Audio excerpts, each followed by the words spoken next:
Every single year, there is a freshman quarterback that seems to pop on the radar. Whether it's a big program, whether it's a small program, whatever it is, there's always a big man on campus as QB1. So, with that being said, there's a couple of names that made noise throughout the 2023 cycle that are now signed, sealed, delivered to their respective schools. And I just want to go down the list here and say, what are the odds of these individuals ending up starting one game for their respective schools? Not will they see action, not will they be the guy in long term. Will they start one game as a true freshman? I also want to add another caveat. This is excluding injury.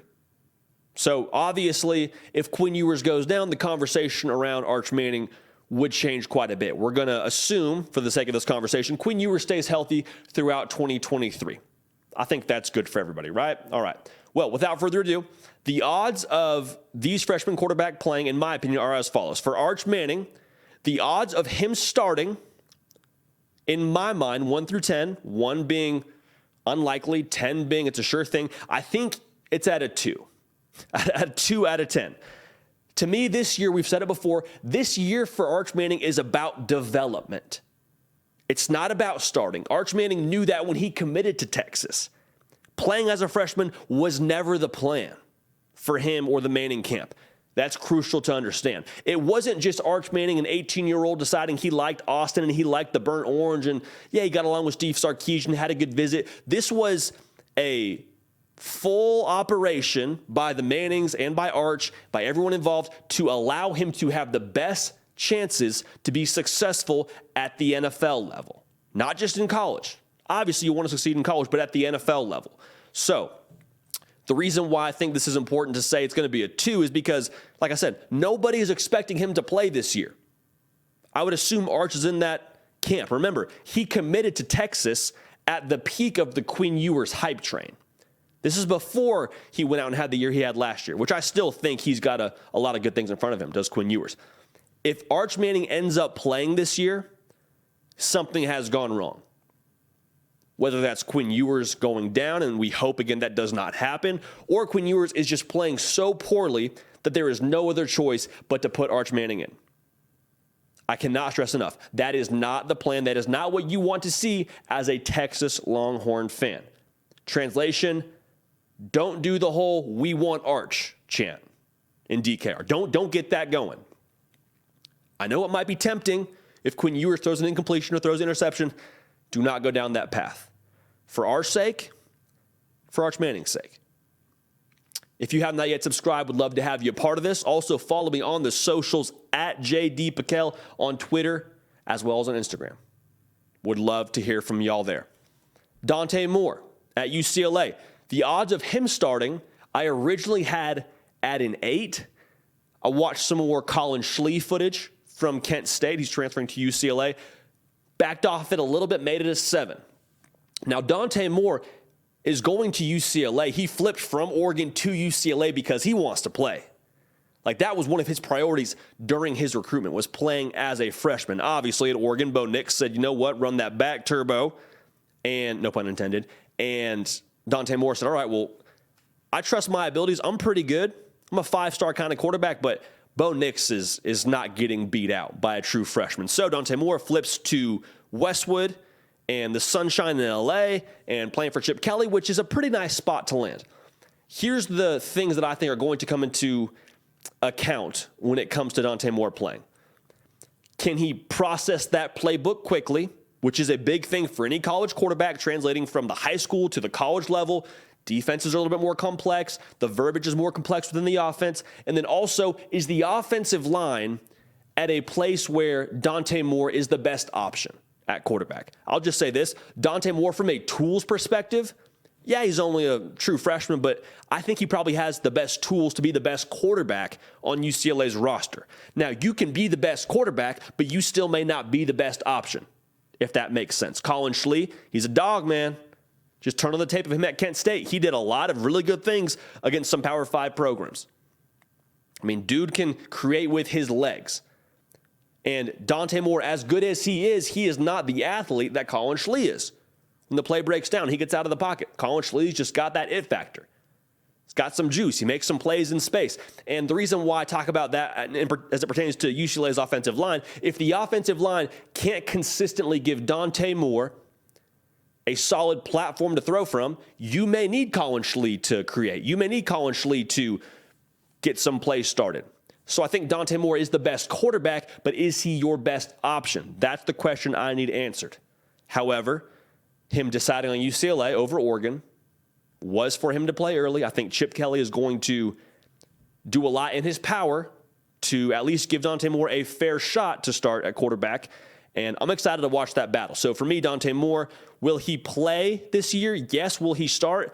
I give it a 7 out of 10 in terms of probability that it happens. It may not be game one, but keep an eye on that October part of their schedule after they get into a little bit more of the Pac-12 meat of their schedule. I think Dante Moore will end up starting at some point for UCLA.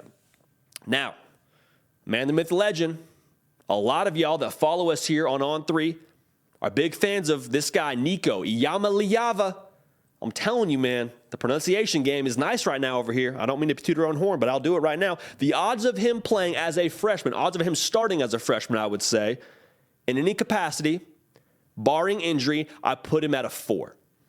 Now, Nico Iamaleava is the future of Tennessee football. He is. He's the number one player for us here at On3. Special talent, tons of ability, tons of raw ability. About 6'6". He still has more room to add mass. Believe he's right around 205. Maybe he's got up to around 210, 215. But still, that 6'6" frame, when you get him in a college weight room for a year, he's going to add mass. When you add mass, when you get stronger in that weight room, guess what? You add more tools, if that makes sense. That twitchy ability he has, get him in a college weight room, it's a different story when he gets outside the pocket now. You hear what I'm saying? Now, the scenario where he would play is if Joe Milton, rather the Orange Bowl version of what you saw from Joe Milton, is just a flash in the pan. Because Joe Milton, when he got to Tennessee, a lot of Michigan fans will tell you, hey, bazooka for an arm. Uncle Rico can throw it over that there mountains. However, accuracy historically, maybe not his strong suit. I didn't see that from him in the Orange Bowl. I mean, my guy was dialed in. Joe Milton will be the starter going into spring ball and fall camp, I would imagine. The plan is not for Nico to play. However, if those accuracy issues arise and are the pain in Tennessee football's side, and that bottlenecks what they want to do offensively, if that caps their potential, then you could see a scenario where, hey, kind of hadn't had the year we wanted to have in general. If we're Tennessee, let's let Nico cook a little bit here. So, again, similar to what I said about Arch Manning, you probably don't want Nico to play as a freshman. There is such a thing as playing too early. And I think that's what it would be for him at Tennessee. So, for me, a 4 out of 10 in terms of probability. I don't think it will happen, but there is a chance. To quote Jim Carrey. So, you're saying there's a chance. But let's keep away from the we want Nico chance. All right? I think that would just be best for everybody. Last freshman quarterback I want to break down, and this is the most interesting situation I think in all the land. Jackson Arnold for the Oklahoma Sooners. The odds for him to play, in my mind, are at a 5 out of 10. So I think it's probably a little bit less than 50-50, but out of 10, we'll put out a 5. He's already enrolled. He's going to play in a system that's really quarterback friendly for Jeff Lebby. Got a lot of tools. Good runner, strong arm, tough as nails. I saw him play a little bit on TV at the All-American game, the Under Armour All-American game, that is. He was balling. Nice little back shoulder touchdown in that game. I don't think he's going to start game one. I'll just say that. Dylan Gabriel did a lot of good things for Oklahoma last year, as much criticism as that program got under Brent Venables in year one. Dylan Gabriel knows Jeff Lebby's system. It's Dylan Gabriel's team. He's coming back for another year. I don't think it's Jackson Arnold's team game one, but I will just say this. Jackson Arnold has the type of ability, the kind of athleticism, kind of ability where if you leave the door cracked for him, if Dylan Gabriel has a lackluster couple of games and Oklahoma drops a couple of games they're not supposed to drop, Jackson Arnold is the kind of player that will kick that door down. If you leave that door cracked, Jackson Arnold will kick it down. He's that talented. He's that competitive. He's played at a really elite high school in Denton Guyer, some of the best competition in Texas. So keep an eye on Jackson Arnold. Again, I don't think it's game one, but will he play? Will he start a game for Oklahoma? I give it a 5 out of 10 for me. So keep an eye on those 4 quarterbacks. If it's not one of these 4, it'll be somebody else across the college football landscape. But these are the 4 that are some of the most highly touted guys in all the country. And whether they play a lot or not this year, I promise you, they are the future of college football. So definitely some names to get to know here quick, fast, and in a hurry. Hey y'all, thanks so much for watching. Subscribe to the channel here to make sure you don't miss an episode of The Hard Count. Also be sure to check out other videos on the On3 YouTube channel.